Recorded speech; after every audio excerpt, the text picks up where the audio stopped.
নাবালিগ অবস্থায় যার বাচ্চা মারা যায়, ওই বাচ্চাগুলিকে আল্লাহ পাক রব্বুল আলামিন কিয়ামতের ময়দানে বাপ মার জন্য বহুত বড় সুপারিশকারী বানায়।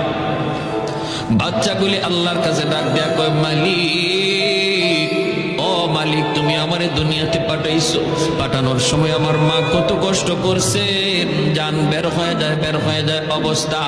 এরপরে আমি দুনিয়াতে আসলাম, এত কষ্ট আমি মাকে দিলাম, কিন্তু মার কোনো খেদমত আমি করতে পারলাম না, আমার মা ঋণ আমি শোধ করতে পারলাম না।